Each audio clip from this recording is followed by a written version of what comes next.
ఇంజన్లు కూడా ఇటు రాజమండ్రితో పాటు చుట్టుపక్కల ప్రాంతాల్లో చుట్టుపక్కల ప్రాంతాల్లో ఉన్న కాకినాడ నుంచి కూడా ఫైర్ ఇంజన్లు వస్తున్నట్లు మనకి సమాచారం. ఇప్పటికే 16 ఫైర్ ఇంజన్లలో వాటర్ అనేది అయిపోయింది కాబట్టి ఇప్పట్లో ఇది అదుపులోకి వచ్చే అవకాశం లేదు. భారీ పెను విపత్తు అని చెప్పాలి. ఇది దాదాపు చుట్టుపక్కల ఇప్పటికే 100 నుంచి 150 కొబ్బరి చెట్లు అయితే కాలి బూడిదైన పరిస్థితి నెలకొంది. భారీ శబ్దం, అంతేకాకుండా గ్రామస్తులను చుట్టుపక్కల గ్రామాల వాసులందరినీ కూడా పెద్ద ఎత్తున భయాందోళనకు గురి చేస్తున్న సంఘటన ఇదేనే చెప్పాలి. చుట్టుపక్కల గ్రామస్తులందరూ కూడా ఇప్పటికే చాలా భయపడుతున్న పరిస్థితి. పక్క గ్రామాలు చాలా వరకు ఉన్నాయి, మేము కూడా ఖాళీ చేసి వెళ్ళిపోవాలా, దయచేసి మాకు సమాచారం ఇవ్వండి అంటూ కూడా లబోదీపం అంటున్నారు. పెద్ద ఎత్తున ఇక్కడ బ్లౌట్ సంభవించింది కాబట్టి విద్యుత్ సరఫరాను నిలిపివేశారు. చేరుకున్నారు మనోజ్ అక్కడికి, అంటే అధికారులు కలెక్టర్ చేరుకున్నట్లుగా తెలుస్తోంది. ఇంకా ఏ అధికారులు చేరుకున్నారు, ఇప్పుడు సహాయక చర్యల్లో ఎవరెవరు పాలు పంచుకుంటున్నారు, సీఎం కూడా దీనికి సంబంధించి ఆరా తీస్తున్నట్లుగా తెలుస్తోంది. ఎలాంటి ఇన్స్ట్రక్షన్స్ ఉన్నాయి సీఎం నుంచి అధికారులకు? చూడలేదని చెప్తున్నారు, ఇలాంటి సంఘటన ఎక్కడ చూడలేదని చెప్తున్నారు. ఓఎన్జీసీ సిబ్బంది దగ్గరకు వెళ్తున్నారు వస్తున్నారు తప్ప ఎక్కడ కూడా మంటలు అనేవి అదుపులోకి రావడం లేదు. ఈ బ్లో అవుట్ అనేది మరొకసారి బ్లాస్ట్ అవుతుంది అంటున్నారు. అంటే మధ్యాహ్నం 4:30 ప్రాంతంలో ఒకసారి ఇది బ్లాస్ట్ అయింది. బ్లాస్ట్ అయిన క్రమంలో దాదాపు 14 మందికి గాయాలయ్యాయి. అంతేకాకుండా ఉరుకులు పరుగులు తీసిన పరిస్థితి. మరొకసారి ఈ సాయంత్రం ఈ రాత్రి లోపు మరొకసారి బ్లో అవుట్ బ్లాస్ట్ అవుతుందంటూ కూడా ఇక్కడ అధికారులు అయితే చెప్తున్నారు. ప్రధానంగా అందరూ సురక్షిత ప్రాంతాలకు వెళ్ళాలి, దయచేసి ఎవరు కూడా ఈ లక్కవరం సంబంధించి మరియు ఈ ఇరుసుమండ ఈ ప్రధాన రహదారి గుండా ఈ పంట పొలాల వద్దకు ఎవరు కూడా రావద్దు. ప్రధానంగా ఇది పంట పొలాల మధ్యలో ఉంది కాబట్టి ఎక్కువ మంది పంట పొలాల నుంచి ఇటు చూసేందుకు కూడా వస్తూ ఉంటారు కాబట్టి ఎవరు కూడా పంట పొలాల మధ్యలోంచి ఇక్కడికి రావద్దు అంటున్నారు. ప్రధానంగా రహదారులు మేము బ్లాక్ చేయగలం. ఇది పంట పొలాల మధ్యలో ఈ ఇన్సిడెంట్ జరిగింది కాబట్టి పంట పొలాల నుంచి ఎవరైనా బోర్డర్స్ నుంచి ఎవరొకరు చూడడానికి వస్తుంటారు కాబట్టి దయచేసి ఎవరు ఇరుసుమంటతో పాటు లక్కవరం గ్రామ ప్రజలతో పాటు ఇటు బోర్డర్ లో ఉన్నవారు ఎవరు కూడా ఈ పంట పొలాల మధ్యలోకి వచ్చి దాన్ని చూసే ప్రయత్నం చేయొద్దు. దయచేసి మరొకసారి ఇది బ్లాస్ట్ అవుతుందంటున్నారు. రేపు సాయంత్రానికి కూడా మంటలు అదుపులోకి వచ్చే పరిస్థితి లేదంటున్నారు. నందు ఇది ప్రజెంట్ ఇక్కడ సిచ్యువేషన్ అనేది చెప్పాలి. ఇక్కడ చూసుకుంటే పెద్ద ఎత్తున పరిస్థితులు నెలకొన్నాయి. Okay, right. యా మనోజ్, ఎప్పటికప్పుడు మాకు అప్డేట్స్ అందిస్తూ ఉండండి. Thanks for the details. మొత్తం మీద సిచ్యువేషన్ అక్కడ చాలా క్రిటికల్గా ఉంది. కొన్ని వందల అడుగుల ఎత్తు వరకు ఈ మంటలు ఎగిసి పడుతున్న నేపథ్యంలో చుట్టుపక్కల ప్రాంతాల ప్రజలు తీవ్ర భయాందోళన వ్యక్తం చేస్తున్నారు. 1995 నాటి ఘటన చాలామందికి గుర్తొస్తుంది. అప్పుడు కూడా ఇలాగే భారీ ఎత్తున ఈ గ్యాస్ లీకేజ్ అయ్యి మంటలు ఎగిసిపడడంతో తీవ్ర నష్టం చోటు చేసుకుంది. భారీ నష్టం చోటు చేసుకుంది. ఆ చుట్టుపక్కల ఉన్నటువంటి ప్రజలకు ఇప్పటికీ ఆ భయం మనసులో మెదులుతోంది. అయితే ఈ ఓఎన్జీసీ పైప్ లైన్కి సంబంధించి గతంలో కూడా 2025లో కూడా ఒకసారి ఇలాగే గ్యాస్ లీక్ అవుతుందంటూ అధికారులకు సమాచారం వచ్చింది. అప్పుడప్పుడు గ్యాస్ లీక్ అవుతూ ఉండడం, ఇలాంటి ప్రమాదాలకు అతి దగ్గరగా వెళ్ళి వస్తున్న నేపథ్యంలో చాలా సందర్భాలు ప్రజలు అధికారులకి అలాగే ప్రభుత్వాలకు కంప్లైంట్ చేస్తూనే వస్తున్నారు. కానీ ఈ విషయంలో పెద్దగా మార్పు లేదంటూ వారు ఆందోళన వ్యక్తం చేస్తున్నారు. ఇప్పుడు జరగరాని నష్టం జరిగేలా కనిపిస్తోంది అంటున్నారు. 1995లో జరిగినటువంటి ఘటన అప్పుడు కంట్రోల్ చేయలేక, స్థానికంగా ఉన్నటువంటి అధికారులు కంట్రోల్ చేయలేక విదేశాల నుంచి కూడా కొంతమంది నిపుణుల్ని తీసుకొచ్చి మరి అప్పుడు సిచ్యువేషన్ కంట్రోల్ చేయాల్సి వచ్చింది. ఇప్పుడు మరొకసారి అలాంటి పరిస్థితులే కనిపిస్తున్నాయి. కొన్ని వందల అడుగుల ఎత్తు వరకు ఈ మంటలు ఎగిసిపడుతున్నాయి. కొన్ని కిలోమీటర్ల పరిధి వరకు పొగ, ఎటు చూసినా ఈ పొగ అలుముకొని కనిపిస్తుంది. ఈ నేపథ్యంలో చుట్టుపక్కల కొన్ని కిలోమీటర్ల వరకు ప్రజల్ని ఖాళీ చేయిస్తున్నారు. ప్రజలందరినీ సురక్షిత ప్రాంతాలకు తరలిస్తున్నారు. స్కూల్స్ అన్ని ఖాళీ చేయించినటువంటి పరిస్థితి కనిపిస్తోంది. అట్ ది సేమ్ టైం ఆ చుట్టుపక్కల ఎవరు రావద్దు అంటే భారీ మంటలు ఎగిసిపడుతున్న నేపథ్యంలో సిచ్యువేషన్ ఎలా ఉందో చూడడానికి చాలామంది వస్తుంటారు, పక్క గ్రామాల ప్రజలు కానీ దూరం నుంచి. సో అలా ఎవరు దయచేసి రావద్దు. ఏదైనా జరగకూడని ప్రమాదం జరిగితే చాలా భారీ నష్టం జరుగుతుందంటే అధికారులు చెప్తున్నట్లుగా తెలుస్తోంది. మరోవైపు మంటలు ఇప్పుడే అదుపులోకి వచ్చే పరిస్థితి కనిపించడం లేదు. మరొక 24 గంటల పాటు ఇదే సిచ్యువేషన్ ఉండే అవకాశం ఉందంటూ అధికారులు చెప్తున్నారు. సీఎం కూడా ఈ అంశానికి సంబంధించి ఇప్పటికే ఆరా తీస్తున్నట్లుగా తెలుస్తోంది. వీలైనంత త్వరగా సిచ్యువేషన్ అదుపులోకి తీసుకురావాలంటూ సూచిస్తున్నారు.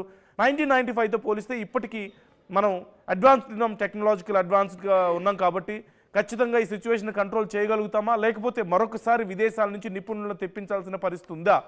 ఎందుకని అధికారులు వెంటనే ఈ విషయంలో చర్యలు తీసుకోలేకపోతున్నారు? అఫ్కోర్స్ సిచ్యువేషన్ చాలా డేంజరస్గా ఉంది. చర్యలు తీసుకోవడం అంత సాధారణమైన విషయం కాదు.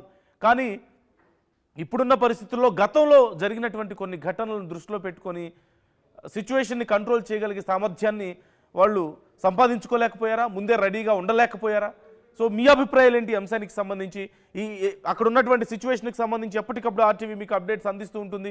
మీ అభిప్రాయాలు కూడా మాతో పంచుకోండి. ఒకవేళ మీరు ఆ చుట్టుపక్కల ఉన్నటువంటి ప్రాంతాలకు చెందిన వాళ్ళైతే ప్రజెంట్ అక్కడ సిచ్యువేషన్ ఏంటనేది మాతో షేర్ చేసుకునే ప్రయత్నం చేయండి. ఒకసారి కలెక్టర్ ఏమంటున్నారో చూద్దాం. ఈ ఘటనకు సంబంధించి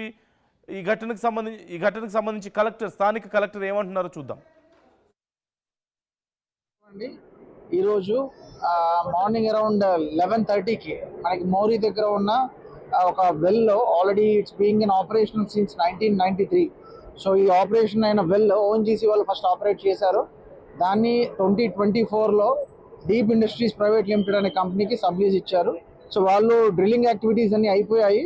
సో ఫైనల్గా preparation for the extraction of oil and gas.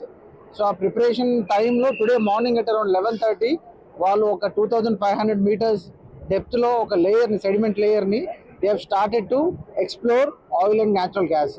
So అందులో భాగంగా they observed some differences in pressure actually. So ఆ ప్రెషర్ డిఫరెన్సెస్ వల్ల there is some blow out which they have identified. So there is a sudden blow out of gas. So ఆ concern వెల్లోంచి సడన్గా అనుకున్న దానికంటే ఎక్కువ క్వాంటిటీలో గ్యాస్ బయటికి రావడం జరిగింది. సో దాన్ని ఇమ్మీడియట్గా అక్కడ ఉన్న కన్సర్న్డ్ డీప్ ప్రైవేట్ లిమిటెడ్ కంపెనీలో ఉన్న అఫీషియల్స్ కావచ్చు, అక్కడ ఆపరేట్ చేసే మెన్ దాన్ని గ్రహించి ఇమ్మీడియట్గా they try to stop it but they couldn't do it. So సడన్గా they came out of it. So దాన్ని ఒక 1 hour వరకు వితౌట్ ఎనీ ఫైర్ ఒక క్లౌడ్ లాగా ఫామ్ అయింది. సో 12:30 to 12:40 ఒక ఫైర్ దాన్ని క్యాచ్ చేసింది. సో ఫైనల్గా ఆ క్లౌడ్ కాస్త ఫైర్ బర్న్ అయింది. సో ఫ్రమ్ 12:40 ఆన్వర్డ్స్ సో రిగ్లో ఫైర్ స్టార్ట్ అయిందండి. So right now ONGC teams, so regional crisis management team already వచ్చారు, అనాలిసిస్ చేశారు. సో ఈ వెల్ ఏదైతే ఉందో మోరీ 5 అనే well, it's an isolated well. So దానికి ఎక్కడ కూడా గెయిల్ పైప్ లైన్స్ ఎక్కడ కూడా కనెక్ట్ చేసి లేవు. So it's an isolated well.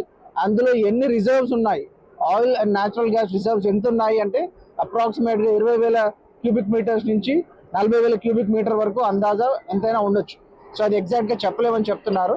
So ఇప్పుడున్న పద్ధతుల్లో మనకున్న దాంట్లో ఆల్రెడీ ఫైర్ సిబ్బందిని, police, revenue, all the Panchayat staff అందరినీ కూడా అలర్ట్ చేశాము. అండ్ సరౌండింగ్ విలేజెస్లో ఉన్న ఒక 2 స్కూల్స్ని already morning itself whenever we got the information అక్కడ ఉన్న పిల్లలందరినీ కూడా మొబిలైజ్ చేశాము, ఎవాక్యుయేట్ చేయించాము. సో ఇప్పుడు మనకి ఓఎన్జీసీ టీమ్స్ వాళ్ళు కూడా కన్ఫర్మ్ చేశారు, మీరు 1 kilometer రేడియస్లో ఉన్న హ్యాబిటేషన్స్ ఏవైతే ఉన్నాయో అందులో నివసించే వాళ్ళని ఎవాక్యుయేట్ చేయించండి. 1 kilometer తర్వాత ఉన్న వాళ్ళని అక్కర్లేదు, they are right now safe. ఇప్పుడు ప్రస్తుతానికి అక్కడ మంటలు అప్రాక్సిమేట్గా ఒక 20 meters height and almost all ఒక 25 meters విడ్త్తో అక్కడ బ్లోఅవుట్ జరుగుతుంది. సో ఒక 200 meters రేడియస్లో దాని యొక్క హీట్ ఎఫెక్ట్ స్టార్ట్ అవుతుంది. So right now around 4 to 5 fire tenders already వచ్చాయి. సో సరౌండింగ్ ఏరియాస్లో ఉన్న కొబ్బరి చెట్లు ఇంకా ఎక్కువ వ్యాప్తి చెందకుండా చుట్టూ ఉన్న వాటర్ ఎక్కడైతే స్ప్రే చేయడం స్టార్ట్ చేశారు. At the same time ONGC నుంచి ఆల్రెడీ ఫైర్ టెండర్స్ వచ్చాయి. నియర్ బై మనకి ఒక పెద్ద కెనాల్ లాంటిది ఐడెంటిఫై చేశాము. సో ఇప్పటికైతే సహాయక చర్యలు తీసుకుంటున్నారు. మరోవైపు డ్రోన్స్ని కూడా ఉపయోగిస్తున్నారు అక్కడ సహాయక చర్యల్లో భాగంగా.